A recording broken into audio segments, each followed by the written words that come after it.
vamos a volver aquí.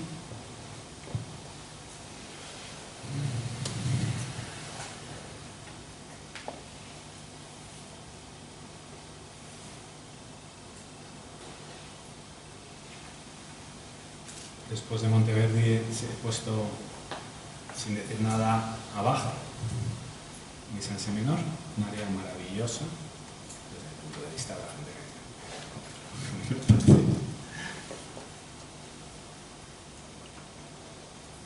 Bach decía que cuando él componía música, decía, yo no compongo la música ya está. Lo que hago es transcribirlas, bajarla en términos actuales, ¿no? Lo que hago es bajarla. La música ya existe. Entonces decía que la música no la componía, que la música la componía Dios y que lo que hacía era escribir al dictado. Y bueno, no hay más que escucharlo.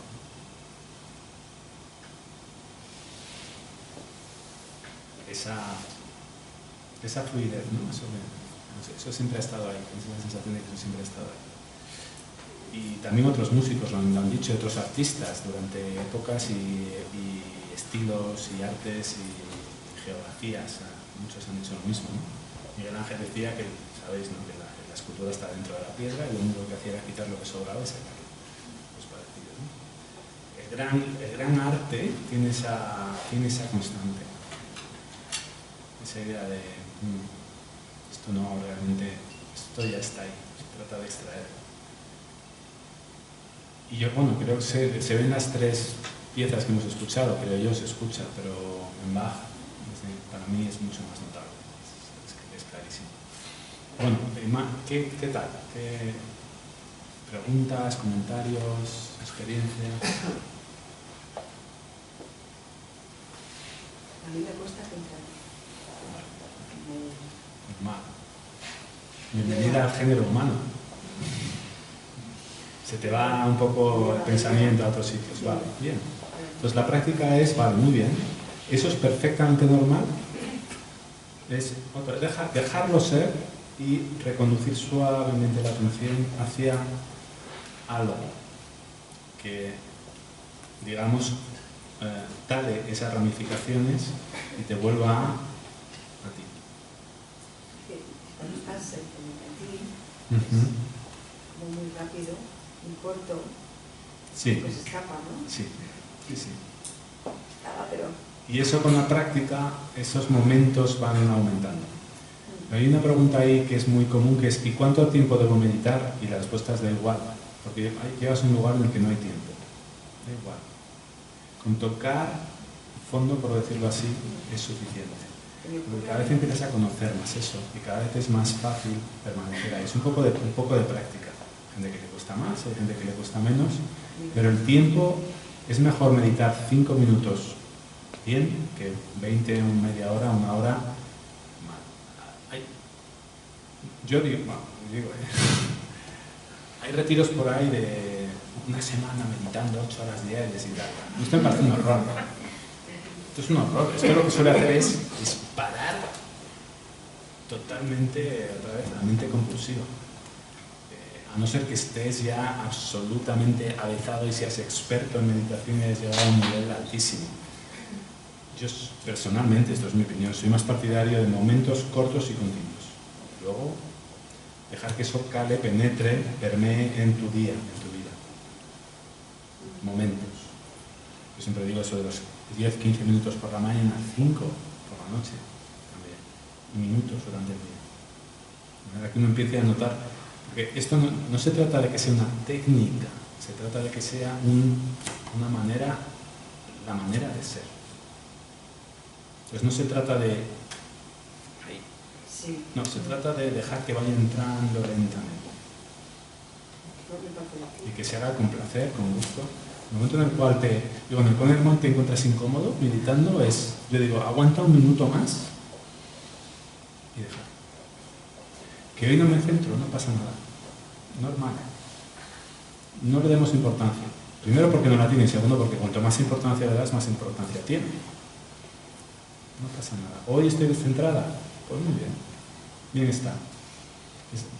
Otra vez, la no resistencia, lo que mencionamos una vez, y ahí hablé bastante, En la no resistencia hay una inmensa fuerza. Una inmensa, déjalo ser. Solo cuando te dejas de resistir, paradójicamente lo puedes gestionar. Si no te gestiona ello y te domina. Lo que rechazas, esto es muy importante recordar, lo que rechazas te domina, lo que aceptas te transforma. Y en todo el mundo emocional, yo creo que esto es importantísimo y de una enorme potencia. Las emociones que no quieres, que tienes, que tenemos, yo el primero, de frustración, de aversión, de malestar, de miedo, paradójicamente es, ¿por qué no pruebas a dejarlas ser? Me siento rencor. Déjalo ser, obsérvalo. Luego oponte a propósito y mira a ver qué pasa. Y luego elige, ¿qué prefieres? Todo eso, esto para mí fue un gran descubrimiento, porque eso significa que no hay emociones malas ni buenas. Es lo que es. En el momento en el cual lo dejas ser, es esto de si yo quiero bailar contigo y te rechazo, no puedo, pero en el momento en el cual te abrazo y bailamos juntos, esto empezamos a gestionar, empezamos a movernos, ¿no? Si hago así, no podemos. Y esta famosa frase, que es muy tópica, pero que yo creo que tiene muchos sentidos, a lo que te resistes, persiste. Cuando te resistes a algo, crece. En el momento en que lo dejas entrar y lo aceptas, empieza a tener otro cariz, puedes empezar a amar.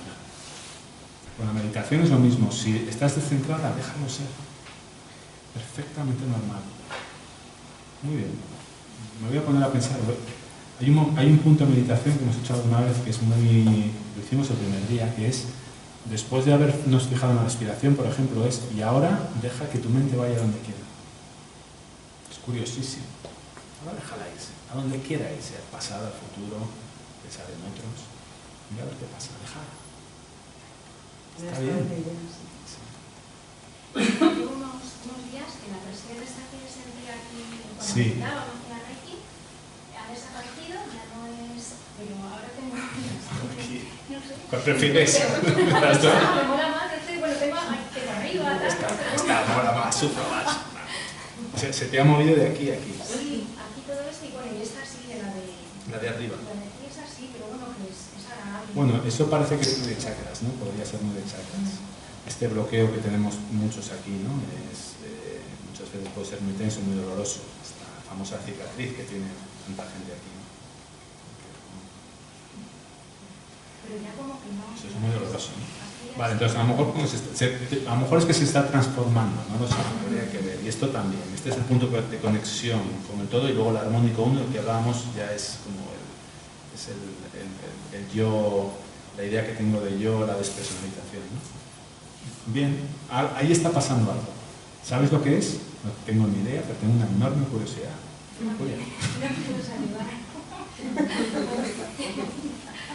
Algo está pasando. En la primera pieza, la de Idegaira, sí. Yo venía con la mente con mucha presión, muchos pensamientos ahí muy rápidos, ¿no? Y cuando empecé a escuchar la música, era como molesto, parecía que me estaba taladrando la cabeza, ¿no? Como esto no lo quiero, necesito algo relajado, ¿no? Sí. Y me molestaba, pero era una lucha entre mis pensamientos y la música. Sí. Y ha sido muy bonito porque en un momento yo he sentido como que la música ha dado como un tirón y como que me ha llevado hacia arriba. De hecho me dolía la espalda de la tensión que venía a mí y ha desaparecido todo y es una sensación como algo que sube y que se vuelve etéreo, una cosa así. Y ha sido por la música y también la aceptación, ¿no? Sí. El rendirte a... Maravilloso. Es que fíjate, cuando estamos sufriendo por algo, el sufrimiento tiene un enorme magnetismo. Cuando estamos sufriendo por algo, a veces que queremos seguir sufriendo. Esto es a lo que Jesús se refería realmente con la tentación. Cuando Jesús hablaba de tentación, lo que explicaba era que el atractivo que tiene para el ego el sufrimiento, porque se siente individual y se siente especial, es muy poderoso, es muy magnético. Entonces tira de ti y de alguna manera no te permites dejar de sufrir. Y paradójicamente, cuando elaboramos mentalmente esa idea, parece que en el sufrimiento encontramos beneficios. Por eso no lo abandonamos. Esto es una pura entelequia, es puramente falso, ¿no? Entonces, la enorme tentación que hay cuando estás sufriendo, seguir sufriendo, es lo que nos mantiene aquí muchas veces. Porque además después, es un mecanismo muy curioso, después del sufrimiento, porque uno ha hecho, o ha pensado, o ha pasado cualquier cosa, pero sobre todo cuando uno cree que ha hecho algo malo, después del sufrimiento viene mi favorito, la culpa. A mí me encanta la culpa, soy un fan. La culpa es una cosa que me entusiasma. La culpa es curiosísima, porque si ahora vamos con todo. La culpa es tremendamente, cualquier ardid del ego es muy astuta, porque la culpa lo que te dice es tú que eres tan bueno y tan cariñoso y tan no sé qué, mira lo que has hecho, es malo y no sé qué. Entonces se supone que eso parece que es como el espíritu que te está hablando, está diciendo, mira, no sé, es el ego otra vez. El ego siempre pega dos veces, cuando actúas inconscientemente y haces algo sin saber quién eres, sin saber qué eres. Y la segunda vez que es cuando te acusa con la culpa. Entonces, está el magnetismo del dolor y después el segundo mazazo, que es la autoacusación por haber actuado mal. Y eso nos mantiene muchas veces en la rueda. Por eso mucha gente, muchos seres vuelven a encarnarse, que creen que hay algo que han hecho mal que deben reparar. Esto le llamamos karma. El karma consiste en que cualquier situación actual tiene el origen en una situación futura, anterior, y además genera una consecuencia posterior. Así es como se fabrica el tiempo. Es pura ilusión. Es por ilusión primero porque no hay culpa. Todo el mundo actúa al nivel de su consciencia. Si mi nivel de conciencia cae, actúo inconscientemente. Cuando me olvido de lo que soy, básicamente amor. Actúo inconscientemente sin amor. ¿Tú acusarías a un ciego por no ver? Una pregunta. Cuando alguien actúa inconscientemente, ¿le acusarías? No ve. Está ciego. Aquí resuena, ¿qué frase resuena aquí? Perdónales porque no saben lo que hacen. Cuando recupero la conciencia y pienso en lo que sucedió cuando era inconsciente, me engaño porque me juzgo diciendo, mira lo que hice. Pero claro, es que ahora sé lo que no sabía cuando lo hice. Y estoy aplicando lo que sé ahora a un momento anterior en que no lo sabía. Por lo tanto, me estoy acusando falsamente. Estos son todos trucos del ego. No hay culpa. Lo que hay es error. Sí, yo me puedo equivocar, me equivoco todos los días, muchas veces. Y tú y todos. La diferencia entre el error y la culpa es que el error se puede subsanar y la culpa, según la culpa, no, eres culpable. Entonces, pecado, claro, vas al infierno. Eres culpable, chico, vas al infierno. Esto es otra idea del ego. No hay infierno. Bueno, sí hay infierno. ¿Sabes qué es el infierno? Cada vez que sufres estás en el infierno. Pero te lo estás autogenerando. Lo cual es una gran noticia porque significa que si tú te lo autogeneras, te lo puedes desautogenerar. Eso es el infierno. El sufrimiento psicológico, físico, emocional. ¿Cómo sueltas un carbón que te quema la mano? Así, ¿no? ¿Por qué no hacemos lo mismo con el dolor emocional, con el dolor psicológico? No lo quiero. El dolor físico parece que es más inmediato, pero otros tipos de dolor. ¿Por qué no hacemos lo mismo? Suéltalo. El sufrimiento, la gente es poca. Eso es el sufrimiento del infierno, cuando es el infierno, no hay infierno, pero es cuando uno se siente mal, es estar ahí, ¿no? En vez de la Santísima Trinidad, eso es la profanísima Trinidad. El pecado, el dolor y la culpa. Son las tres estrategias del ego para mantenerte anclado en la individualidad. Al final estoy hablando del ego. Perdón. ¿Tenías una pregunta tú, verdad? Raúl ha mencionado emociones, ha salido culpa, ha salido también sufrimiento. Responsabilidad. Quisiera saber tu opinión sobre hasta qué punto somos responsables. Según entiendo yo, por ejemplo, pensamiento, emoción, perdón, Sí, tengo la garganta no te preocupes, y se la te emoción oye. también. Pensamiento, emoción, Sí, sentimiento. sí. Entonces, Pensamiento, emoción, sentimiento. Bueno, sí. Yo entiendo que de los sentimientos somos responsables, porque ya anteriormente del otro, digamos que control, entre comillas, control, Sí. no utopía, pero bueno. Y el sentimiento ya se queda arraigado, es algo que, bueno, es uno más consciente de ello. Sí. Sin embargo, lo anterior, cuando surge un pensamiento que nos pasa, de ahí creo que la responsabilidad hasta ahí no llegamos, ¿no? Sí. Sin embargo, con la meditación puedo llegar a entender que incluso con las emociones pues, se pueden gestionar, se puede, Sí, sí, ¿no? sí. Y hasta un punto ahí podemos llegar a ser responsables. Aparte de eso, lo que sí creo que sí somos responsables del sentimiento, que es algo que ya se nos queda arraigado. ¿Qué opinas de esto? Es muy buen comentario. Gracias. Yo lo veo de la siguiente manera. Todo sentimiento, y cuando digo todo utilizo el cuantificador universal de manera deliberada, todo sentimiento está generado por un pensamiento. Cualquier pensamiento, no cualquier pensamiento, pero hay muchos pensamientos que lo que hacen es que llevan aparejada de manera automática y casi inadvertida un sentimiento tras una emoción. Es decir, las emociones, desde mi punto de vista, y aquí se puede discutir mucho, si estuviera aquí Marian Frías, que es la que más sabe de inteligencia emocional del mundo, es buenísima, a lo mejor no estaría de acuerdo, y entonces tendremos una conversación muy interesante. Yo lo que digo es cualquier emoción, cualquier sentimiento, bueno, sentimiento y emoción, vamos a utilizarlo ahora como sinónimo para no guiarnos, aunque hay una diferenciación. Está provocado por un pensamiento. O sea, yo pienso algo y automáticamente me entra una emoción.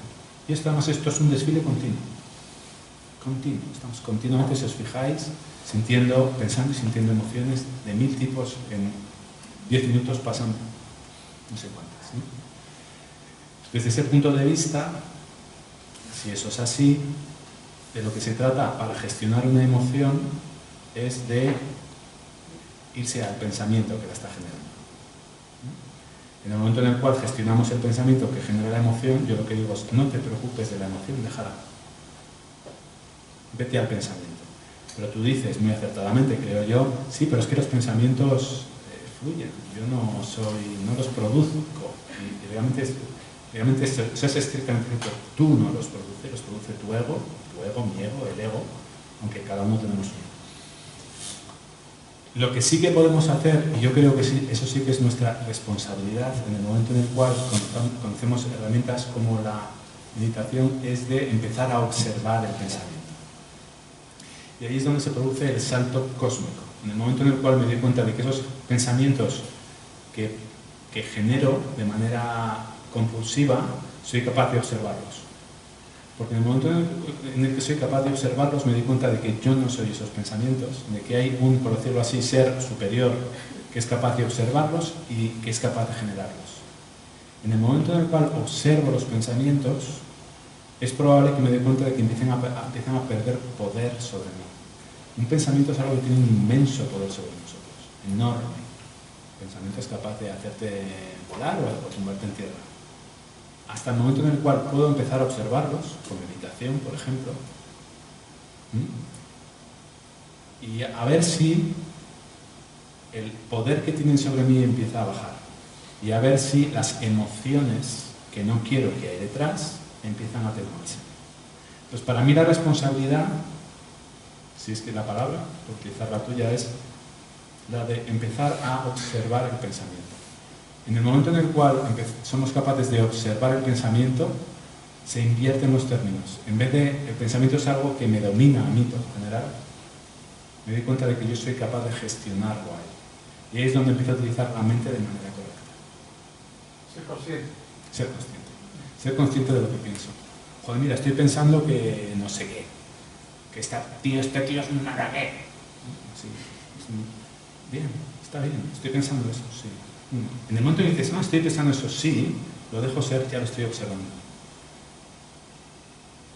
La pregunta es, y esto no lo sé, yo os invito a ello, el siguiente punto de observación es qué pasa con el poder que ese pensamiento de este tío es un tal tiene sobre mí. Cuando lo pienso y no soy consciente de ello, por lo general me atenaza. Y quien sufre soy yo, no él. Cuando me doy cuenta y digo, fíjate lo que estoy pensando, y lo observo y digo, mira, ha surgido un pensamiento que dice que este tío es un tal, wow, ese pequeño cambio, yo digo, es un inmenso salto, inmenso. Sí, porque es instantáneo, además. Es como un diálogo interno, ¿no? Sí, claro. El diálogo interno es la madre. El diálogo puede ser en palabras, puede ser en imágenes. Eso el inconsciente, digamos, crea tu idea del mundo a través de imágenes, de palabras, de sensaciones, ¿no? Ese es el corazón de la máquina. Eso es, por lo menos en este punto de evolución, en el que estamos, en la humanidad ahora. Es lo que nos ha dominado durante miles de años y es lo que estamos empezando a gestionar de alguna manera. Incluso con los móviles. Estamos empezando a gestionar, lo cual es enorme. Pero entonces, volviendo a tu pregunta, ¿responsabilidad? Yo creo que sí, pero yo creo que más sobre las emociones, sobre el origen, la fuente, que es el pensamiento y sobre la observación del pensamiento. Porque detrás, cuando uno empieza a observar el pensamiento, la maraña de pensamientos, es probable que se empiece a disolver y entonces se empieza a conocer la mente, que es la inmensa inteligencia que hay detrás del pensamiento. Que no hace, la mente no deduce, no fragmenta, la mente conoce, sabe. Eso es lo que llamamos inconsciente, esta segunda acepción de inconsciente diferente de antes cuando hablamos en este tipo de reuniones. Aquello que conoce, sabe sin necesidad de aprender. Por eso un curso de milagros dice que el amor no se puede aprender, solo se puede reconocer. Pero ya lo eres, ya lo sabes y no puedes aprender algo que ya eres y ya sabes. Se trata de volver a reconocer. Reconocer. ¿Tenías una pregunta, Lucre? ¿No? No, Elena. creo. ¿Ya está? Elena, sí, es que había aquí una confusión. Entonces, que has hecho PNL en el fondo es la herramienta de la disociación, ¿no? De ponerte como arriba, Sí. ¿no? El pensamiento, ¿sería la técnica esa? Sí, bueno, en la PNL está la tercera posición, el salto a tercera, Sí. que tiene que ver con la observación, con la posición de observador que estamos hablando. Hay una diferencia, que es que la tercera de la PNL lo que hace es observarte físicamente y observar tu entorno físicamente. Observar, oír, es decir, percibir, digamos, desde una posición con perspectiva y diferente a en la que estás aquí. La diferencia fundamental entre la primera y la tercera en PNL es la parte kinestésica, la emoción. En primera veo lo que veo, oigo lo que oigo, escucho lo que escucho, siento lo que siento. En tercera, la diferencia es que tengo una sensación, una parte kinestésica, una emoción diferente y desde ahí genero recursos. La posición del observador en meditación es similar, pero tiene la diferencia de que es más observar pensamientos y observar el cuerpo, pero desde una posición más, voy a utilizar una palabra que no me gusta, más elevada. Pero sobre todo lo que hace es observar el imaginario interno, no la situación física. Pero es muy... Nosotros en el módulo de identidad y trascendencia, que algunos habéis padecido conmigo, hacemos un ejercicio de un salto a tercera, físicamente, a cámara lenta, en 7 minutos. Nos levantamos de la silla en 7 minutos, nos damos la vuelta y observamos a cámara lenta a quién está ahí. Pero eso sí te da una dimensión de la que hablamos un tanto trascendental, porque cuando lo haces de esa manera suceden otras cosas. Bueno, ahí no me enrollo más. Hacemos un movimiento de aquí a allá en 7 minutos, luego lo hacemos en 3 minutos y medio, luego lo hacemos en 2 minutos y de esa manera ganamos esa perspectiva. Eso es una tercera técnicamente y luego le damos un giro más hacia la trascendencia. Pero es, por ejemplo, lo que dicen de que seas como la lámpara, Sí. en meditación no es eso, porque sí que la lámpara no tiene ningún tipo de experiencia que estés, Claro, no solo sí. observadora, y en la meditación sí que hay una conexión. Hay una conexión más con eso que llamamos el ser, sí, efectivamente. Bueno, vamos a seguir con la música, ¿vale? ¿Qué hora es? Las 9. Las 9, ya es la hora. No puede ser. Dios mío, nos quedamos 10 minutillos más, ¿os parece? Vamos a dar un salto, si os parece. Hagamos un salto divertido, además. Nos vamos al gospel. Nos vamos al gospel. ¿Sabéis? Este género negro americano, afroamericano, maravilloso.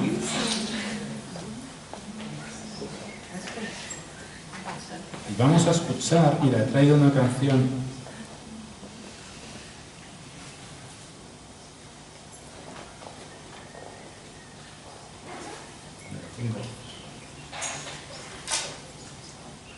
Es una canción que habla sobre un tren que va pasando por el mundo, es muy bonita.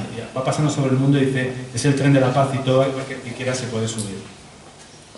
Está cantada por Aretha Franklin. Yo creo que la ha traído. Ah, mira, aquí está. Vamos a ella, ¿vale?